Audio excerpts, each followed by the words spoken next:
Iya bang Tutu, kenapa bang? Ngapain kau? Ini bang, aku lagi ada tugas cabut nyawa orang yang di sana lah.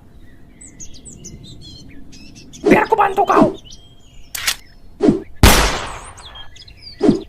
Woi, gabut lah aku, weh. Semua pekerjaan udah aku coba. Aku mau sesuatu yang baru lah, weh. Maksudnya bang, masih ada lowongan jadi malaikat magang nggak, weh? Ada sih bang, tapi aku mau, weh. Tapi bang, cepat masukkan aku, nya. Martin, kok cabut nyawa si Tutu? Iya bang, dia katanya mau jadi pencabut nyawa magang lah bang. Hah? Ya cepat lah, weh. Nggak sabar aku.